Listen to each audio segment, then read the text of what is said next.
नमस्कार दोस्तों, स्वागत है आप सभी का Unacademy Rajasthan exam YouTube channel पे। मैं आपका दोस्त पंकज शर्मा हाजिर हूं आपके सामने प्राचीन भारत के इतिहास की क्लास लेकर के। मौर्यकालीन अर्थव्यवस्था के पार्ट 3 पे हम आगे बढ़ेंगे। पिछली क्लास में हमने मौर्यकालीन अर्थव्यवस्था के बारे में जानकारी हासिल करी थी, उसी क्लास को अभी हम आगे कंटिन्यू करेंगे।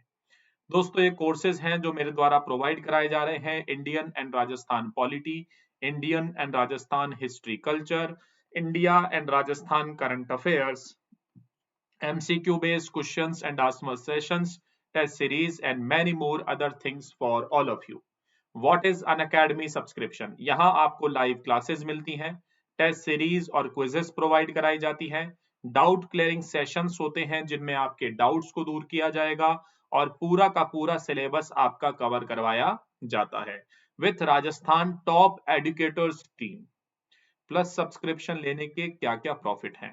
एडुकेटर्स के द्वारा लाइव स्ट्रक्चर कोर्सेज आपको मिल जाएंगे। एडुकेटर्स परीक्षा की पूरी तैयारी कराते हैं, कहीं भी कभी भी अनलिमिटेड लाइव क्लासेस आपको मिल जाएंगी। वीकली क्वेश्चन आंसर्स कराए जाते हैं। डाउट क्लियरिंग सेशंस होते हैं जिनमें आपके जो भी डाउट्स हैं रेगुलर क्लासेस में, ये काम आपको सिर्फ अनअकैडमी प्लस पर ही मिलेगा दोस्तों। PDF आप डाउनलोड कर सकते हैं, टेस्ट सीरीज प्रोवाइड कराई जाती है और बिल्कुल सही मार्गदर्शन में तैयारी कराई जाती है। क्या करना है आपको? अनअकैडमी का लर्निंग ऐप इंस्टॉल करना है और उसे इंस्टॉल करने के बाद आपको अपनी एक प्रोफाइल बनानी है। उस प्रोफाइल के नीचे प्लस ऑप्शन से क्लिक करेंगे तो आपके सामने मैनेज गोल्स आएंगे। मैनेज गोल्स में स्टेट PSC में आपको RPSC को सेलेक्ट करना है और गेट सब्सक्रिप्शन पर क्लिक कर देना है।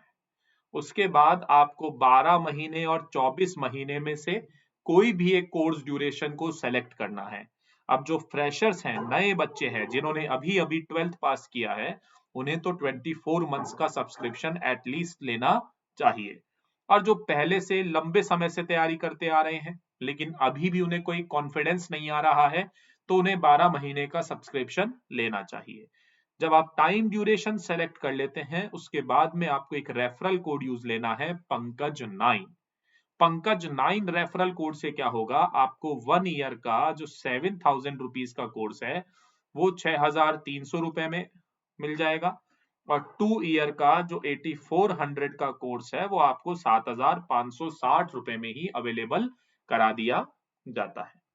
तो 1 ईयर और 2 ईयर में से कोई भी सब्सक्रिप्शन आप ले सकते हैं दोस्तों। रेफरल कोड आपको यूज लेना है पंकज 9। ठीक है, रेफरल कोड क्या यूज लेना है? पंकज 9। ठीक है दोस्तों, तो ये टेलीग्राम चैनल का लिंक है, इसे ज्वाइन कर लीजिए क्योंकि यूट्यूब क्लासेस के जो नोट्स हैं वो आपको यहीं प्रोवाइड करवाए जाएंगे।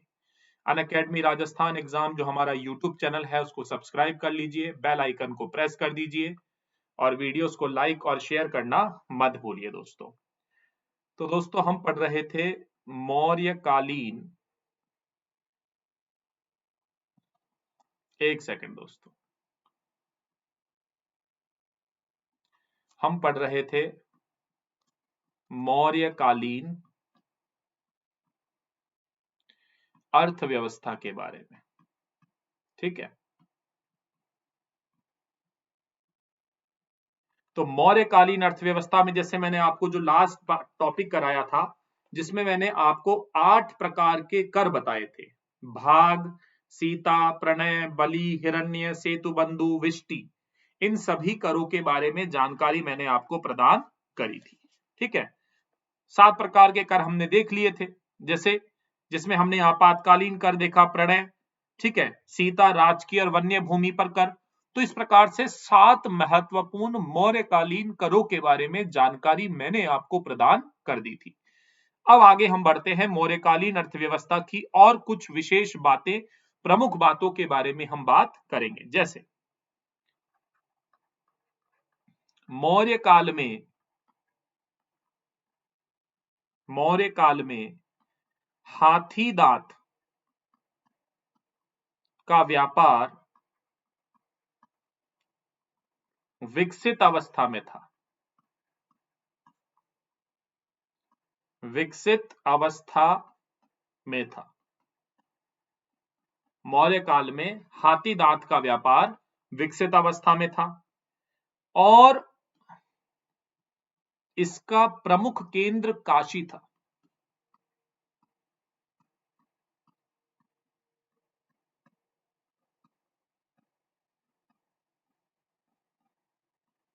तो दोस्तों, मौर्यकालीन साम्राज्य में हाथी दांत का व्यापार जो था वो बिल्कुल एक विकसित अवस्था में था। ठीक है, और इसका जो प्रमुख केंद्र था वो क्या था? काशी था। ठीक है, सर्वाधिक ब्याज दर समुद्र से व्यापार करने वाले व्यापारियों पर थी।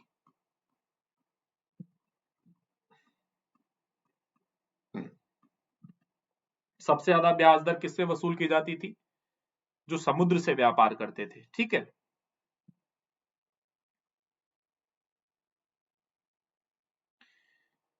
आयात करने पर जो कर लगता था, इंपोर्ट करने पर, जिसे हम आयात कर कहते हैं, आयात करने पर जो कर लगता था उसे कहा जाता था प्रवेश्य।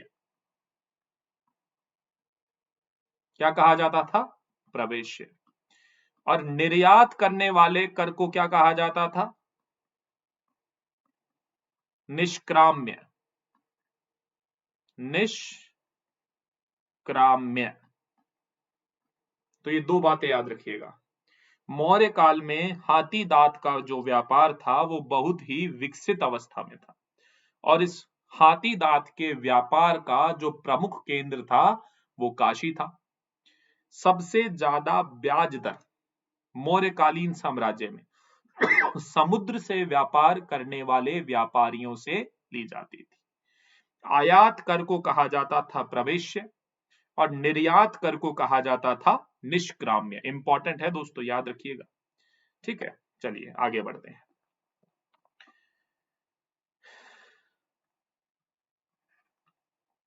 सिंचाई पर विशेष ध्यान दिया जाता था। सिंचाई पर विशेष ध्यान दिया जाता था। जैसे इसकी जानकारी कहां से मिल रही है? ध्यान से देखिएगा। रुद्रदामन के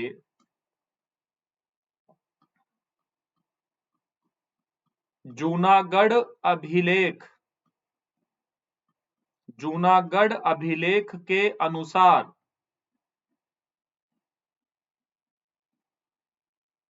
चंद्रगुप्त के गवर्नर पुष्यगुप्त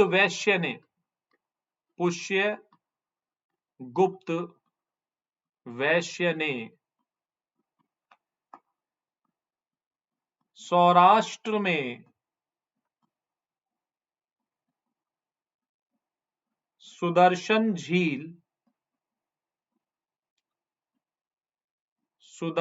झील का निर्माण करवाया।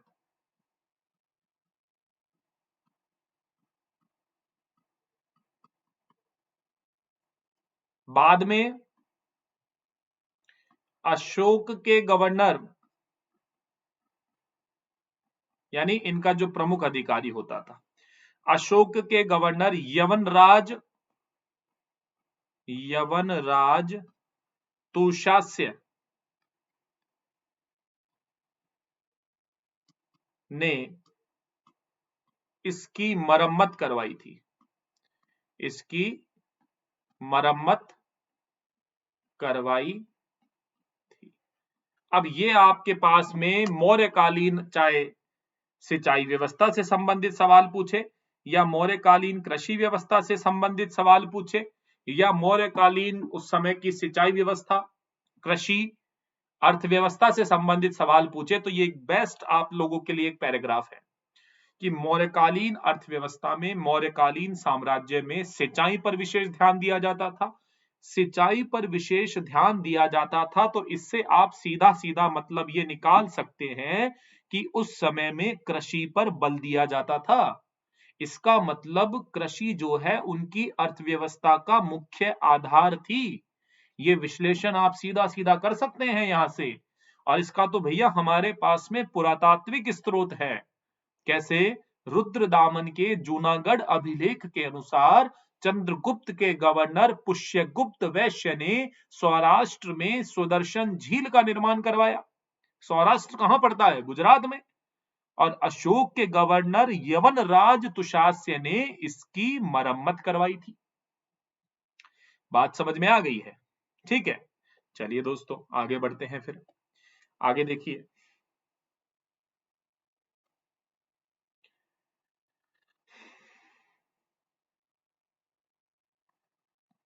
अब जो सिंचित भूमि होती थी, सिंचित भूमि पर कुल भूमि कर, कुल भूमि कर सिंचाई कर को मिलाकर, सिंचाई कर को मिलाकर उपज का 1/2 भाग, 1/2 भाग था। सिंचित भूमि पर कुल जो भूमि कर लगता था, यानी वो भूमि जिस पर पानी दिया हुआ है, बढ़िया सिंचाई कर रखी है, उस पर सिंचाई कर को मिलाकर उपज का 1/2 भाग था। चलिए भैया, अब टकसाल जहां मुद्रा छपती थी, टकसाल जहां मुद्रा छपती थी, टकसाल का अधिकारी लक्षणाध्यक्ष,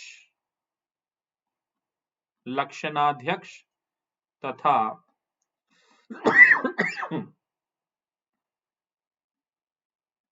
मुद्रा परीक्षण करने वाला अधिकारी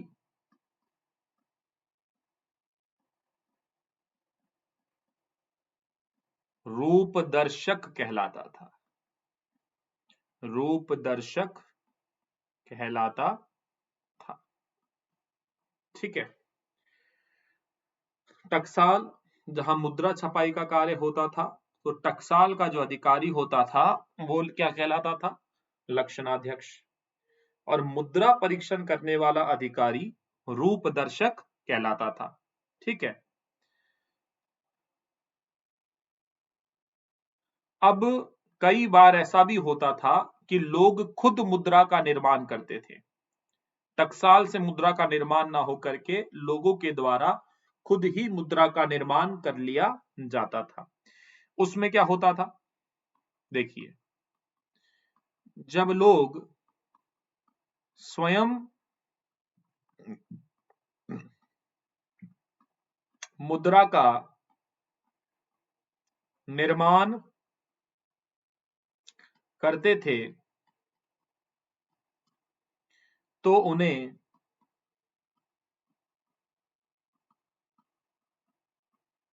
रूपिका और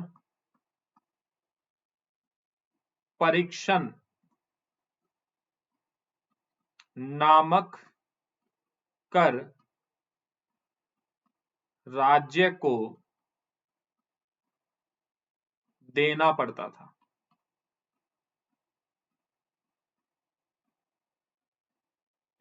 ठीक है, तो टकसाल का अधिकारी लक्षणाध्यक्ष कहलाता था। जो मुद्रा बनकर तैयार होती थी उस मुद्रा का परीक्षण करने वाला अधिकारी रूपदर्शक कहलाता था। और जब लोग स्वयं मुद्रा का निर्माण करते थे, खुद ही मुद्रा बना लेते थे, तो मुद्रा चलती तो थी। बड़ी इंटरेस्टिंग बात है ये तो, कि खुद ही मुद्रा का निर्माण कर लो और राज्य को टैक्स दे दो। तो ये तो बड़ा ही अलग तरह का सिस्टम था, इसकी तो हम कल्पना ही नहीं कर सकते हैं वर्तमान में, क्योंकि जब हमारा सारा कंट्रोल आरबीआई के हाथ में है, तब भी ना जाने कहां से पड़ोसी देशों के अराजक तत्वों से हमारे यहाँ पर जाली मुद्रा आ जाती है, करेंसी, फेक करेंसी जिसे हम कहते हैं। तो अभी तो वर्तमान में ये व्यवस्था तो करना संभव नहीं था, बिल्कुल भी संभव नहीं था। लेकिन मौर्य साम्राज्य में एक बड़ी ही डिफरेंट स्थिति हमें दिखाई देती है कि लोग स्वयं भी मुद्रा का निर्माण करते थे, लेकिन उन्हें रूपिका और परीक्षण नाम से कर जो है वो राज्य को देना पड़ता था। ठीक है, चलिए इसके बाद एक और इंपॉर्टेंट अधिकारी आता है दोस्तों, रज्जू ग्राहक। ये ग्राहक नहीं है, कोई कस्टमर नहीं है, एक अधिकारी का नाम है रज्जू ग्राहक। ये क्या करता था?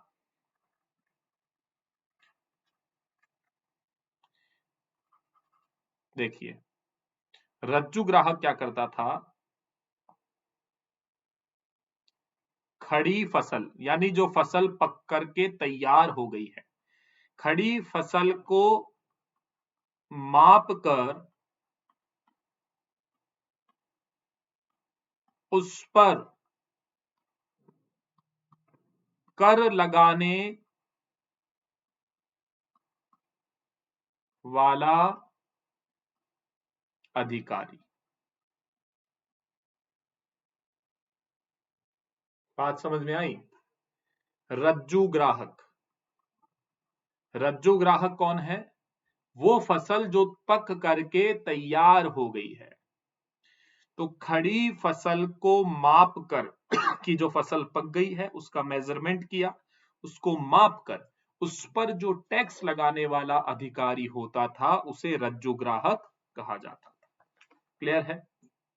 चलिए अब हम देखते हैं मौर्यकालीन सिक्के। मौर्यकालीन सिक्के क्या आएगा इसमें? चांदी का जो सिक्का होता था उसको क्या कहते थे? चांदी का सिक्का। इसको बोलते थे कारशापन, पण या धरण। फिर सोने के सिक्के को क्या बोलते थे?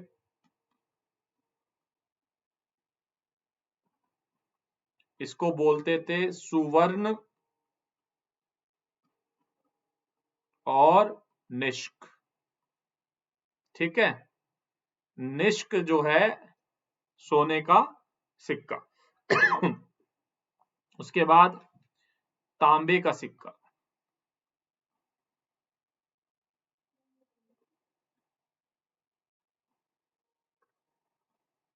इसको कहते थे मापक।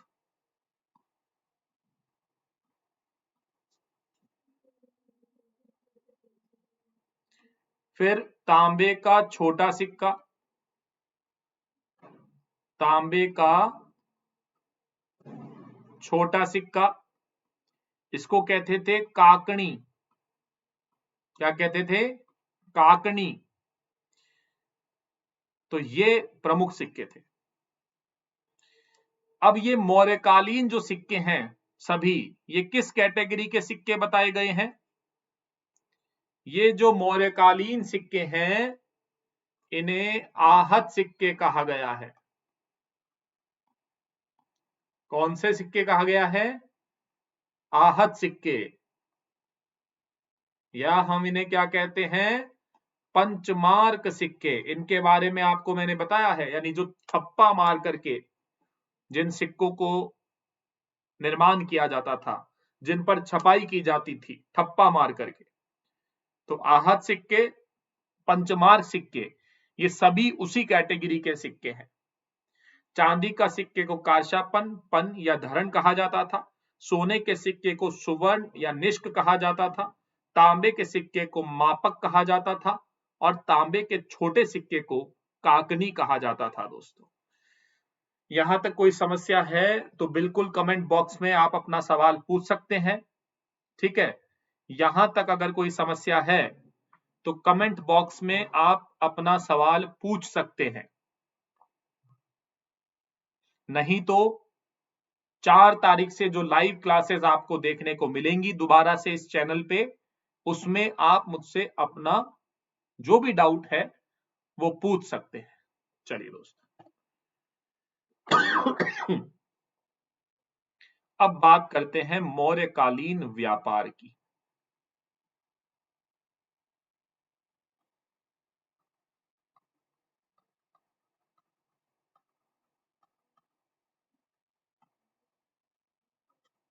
देखिए, व्यापार जल एवं थल दोनों मार्ग से होता था। ठीक है, हवाई मार्ग तो था नहीं उस समय, हेलीकॉप्टर और प्लेन की व्यवस्था तो थी नहीं, लेकिन जल और थल दोनों ही मार्गों से व्यापार होता था। व्यापार जो थे, व्यापारी संगठित थे जिन्हें श्रेणी कहा जाता था। तो व्यापार श्रेणियों में संगठित थे।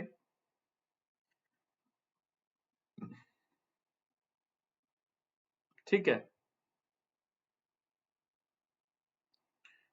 तो जो जातक कहानियां मिलती हैं जातकों में, बौद्ध धर्म में पढ़ा था जातक ग्रंथ,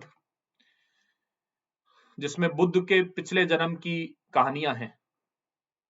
तो जातक ग्रंथ, तो जातकों में 18 प्रकार की श्रेणियों का उल्लेख है। 18 प्रकार की श्रेणियों का उल्लेख है। ठीक है, अब देखो, व्यापारिक जहाजों का निर्माण करना भी एक बहुत प्रमुख उद्योग था मौर्य काल में। व्यापारिक जहाजों का निर्माण, बताओ, जहाज बनाए जाते थे, व्यापारिक जहाजों का निर्माण एक प्रमुख उद्योग था। ठीक है,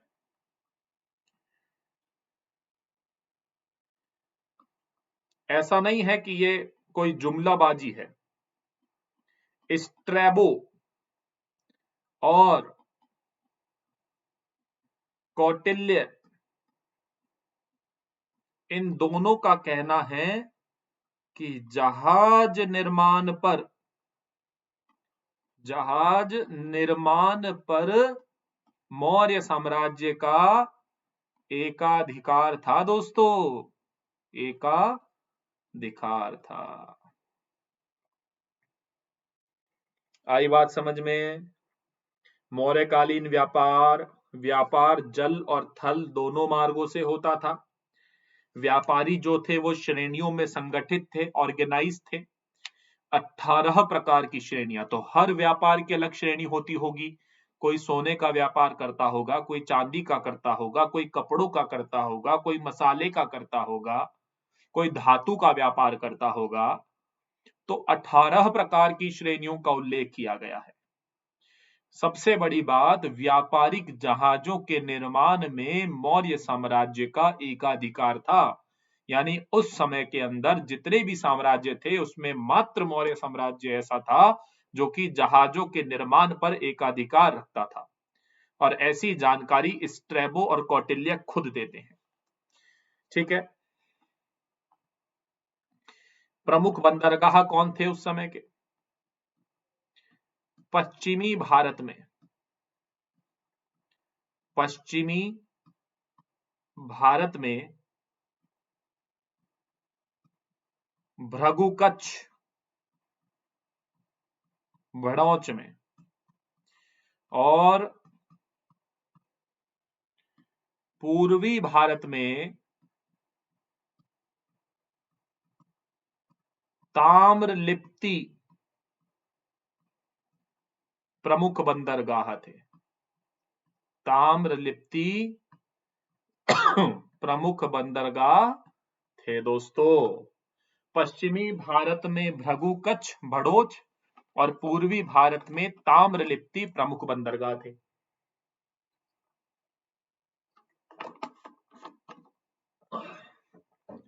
कोई भी समस्या हो कमेंट बॉक्स में आप जवाब कर सकते हैं, ठीक है। चलिए नेक्स्ट।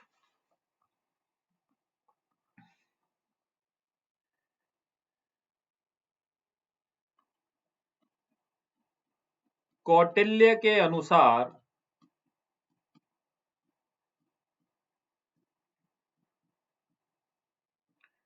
स्थल मार्ग की अपेक्षा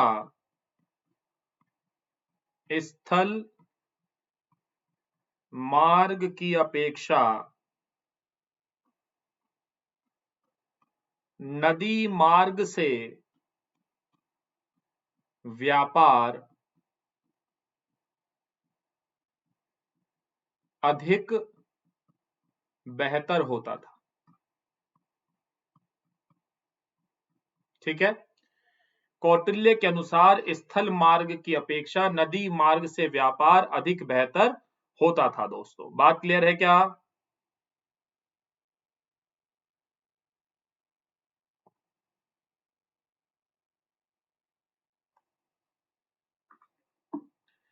ठीक है, चलिए।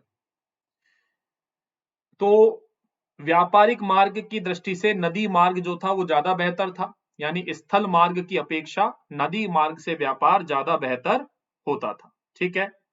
प्रमुख व्यापारिक केंद्र कौन कौन से थे?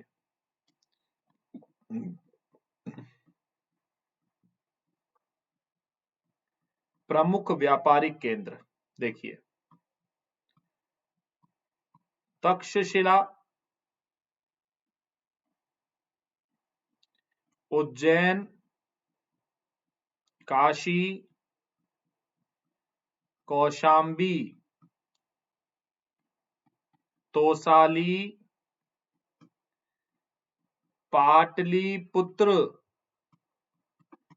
ये सभी जो है वो आंतरिक व्यापार के प्रमुख केंद्र थे।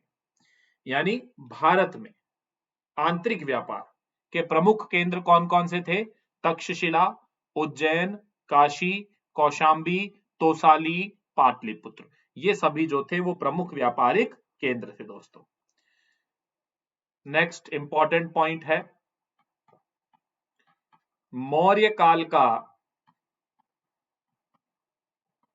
सबसे प्रधान उद्योग सूत काटने व बुनने का था। मौर्य काल का सबसे प्रधान उद्योग सूत काटने व बुनने का था। सबसे प्रमुख उद्योग था सूत काटना और उसको बुनना। इसके लिए यानी वस्त्र निर्माण के लिए, क्योंकि सूत काटेंगे उससे तो क्या है, वस्त्र निर्माण होगा, तो इसके लिए वस्त्र निर्माण के लिए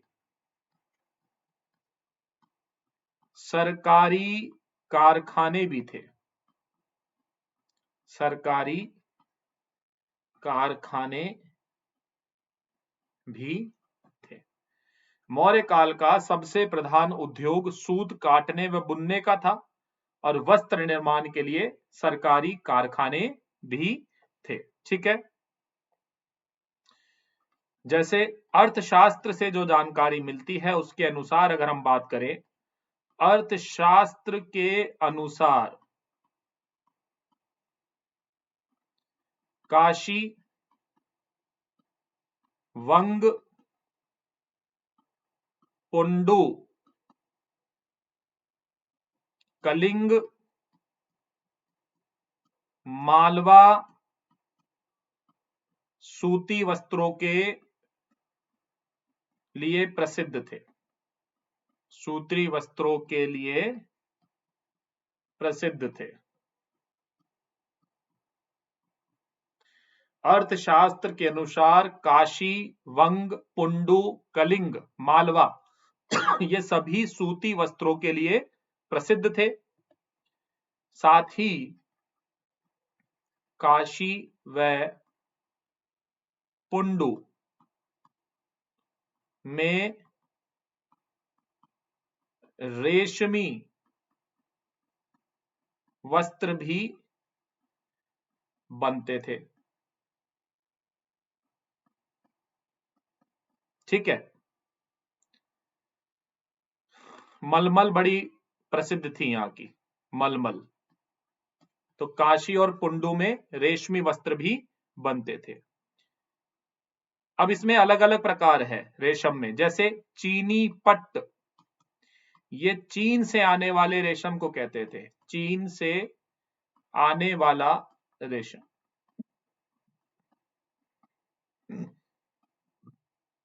फिर पत्रोम, पेड़ के पत्तों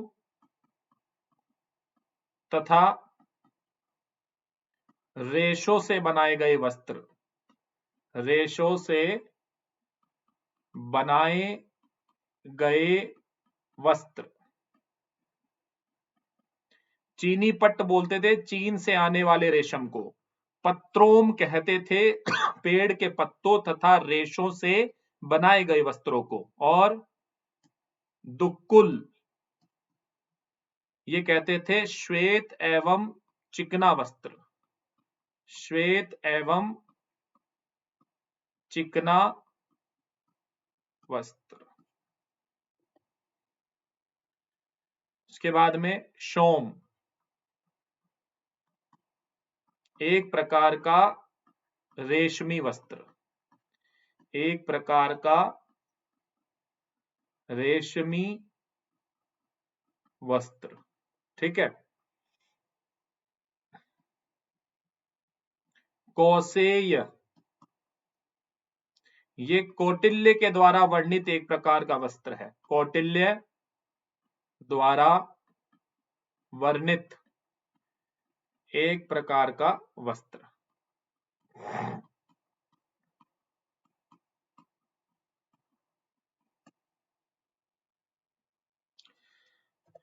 तो क्या समझ में आया? मौर्य काल का सबसे प्रधान उद्योग था सूत काटने और बुनने का। वस्त्र निर्माण के लिए सरकारी कारखाने भी थे। अर्थशास्त्र के अनुसार काशी, वंग, पुंडु, कलिंग, मालवा ये सब सूती वस्त्रों के लिए प्रसिद्ध थे। काशी व पुंडु में रेशमी वस्त्र भी बनते थे।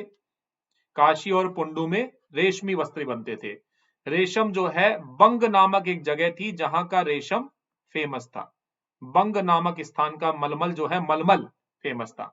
चीनी पट्ट किसको नाम दिया है? चीन से आने वाले रेशम को। पत्रोम कहा है पेड़ के पत्तों तथा रेशों से बनाए गए वस्त्रों को। दुक्कुल कहा है श्वेत एवं चिकने वस्त्र को। और शोम कहा है एक प्रकार का रेशमी वस्त्र। कौसेय कहा है कौटिल्य के द्वारा वर्णित एक प्रकार का वस्त्र। तो ये सारी जानकारी है। ठीक है, कोई समस्या? तो अपन ने अभी क्या क्या देखा? इसमें बहुत सारी बातें हैं अर्थव्यवस्था में। मौर्य काल में हाथी दांत का व्यापार जो था वो बहुत ही विकसित अवस्था में था। इसका प्रमुख केंद्र काशी था। सर्वाधिक ब्याज दर समुद्र से व्यापार करने व्यापारियों पर थी। इंपोर्ट टैक्स आयात कर, इंपोर्ट ड्यूटी को प्रवेश्य, निर्यात कर एक्सपोर्ट ड्यूटी को निष्काम्य कहा जाता था। सिंचाई पर विशेष ध्यान दिया जाता था। रुद्रदामन के जूनागढ़ अभिलेख के अनुसार चंद्रगुप्त के गवर्नर पुष्यगुप्त वैश्य ने सौराष्ट्र में सुदर्शन झील का निर्माण करवाया और अशोक के गवर्नर यवनराज तोषास्य ने इसकी मरम्मत करवाई थी। सिंचित भूमि पर कुल भूमि कर, सिंचाई कर का मिलाकर उपज का 1/2 भाग था। टकसाल का अधिकारी लक्षणाध्यक्ष तथा मुद्रा परीक्षण करने वाला अधिकारी रूपदर्शक कहलाता था। जब लोग स्वयं मुद्रा का निर्माण करते थे तो उन्हें रूपिका और परीक्षण नामक कर राज्य को देना पड़ता था। यानी स्वयं जब मुद्रा का निर्माण भी लोग कर सकते थे और उन्हें रूपिका और परीक्षण नाम से कर देना पड़ता था। रज्जु ग्राहक, खड़ी फसल को मापकर उस पर लगाने वाला अधिकारी कहलाता था रज्जु ग्राहक। मौर्य काल में सिक्के, चांदी के सिक्कों को कारशापन पन या धरण कहते थे। सोने के सिक्कों को सुवर्ण और निष्क कहते थे। तांबे के सिक्के को मापक कहते थे और तांबे का छोटा सिक्का काकनी कहलाता था। ये सभी सिक्के जो हैं वो आहत सिक्के और पंचमार्क सिक्कों के प्रकार थे। व्यापार जल और थल दोनों मार्गों से होता था। व्यापार श्रेणियों में संगठित था। जातक ग्रंथों से 18 प्रकार की श्रेणियों का उल्लेख प्राप्त होता है। व्यापारिक जहाजों का निर्माण एक प्रमुख उद्योग था। इसकी जानकारी खुद स्ट्रैबो और कौटिल्य देते हैं कि मौर्यकालीन साम्राज्य में जहाज निर्माण पर एकाधिकार था। पश्चिमी भारत में भृगुकच्छ और पूर्वी भारत में ताम्रलिप्ति प्रमुख बंदरगाह थे। नदी मार्ग से व्यापार करना कौटिल्य ज्यादा बेहतर मानते थे। प्रमुख व्यापारिक केंद्र तक्षशिला, उज्जैन, काशी, कौशांबी, तोसाली और पाटलिपुत्र थे। सबसे प्रधान उद्योग सूत काटने और बुनने का था। अर्थशास्त्र के अनुसार काशी, वंग, पुंडू, कलिंग, मालवा सूती वस्त्र के प्रमुख केंद्र थे। और ये सारी बातें मैंने आपको बता दी है। तो मौर्यकालीन अर्थव्यवस्था के बारे में हमने ये और बहुत सारी जानकारी अभी देखी और अभी थोड़ी सी जानकारी और बची है जो आपको मैं कल की क्लास में बताने वाला हूं। उसको पूरा करके फिर मैं मौर्यकालीन कला के बारे में, उस समय के आर्ट एंड कल्चर के बारे में भी आपको बताऊंगा। ठीक है दोस्तों, कल की क्लास में दोबारा मुलाकात होगी। Good luck, all the best, जय हिंद, जय भारत।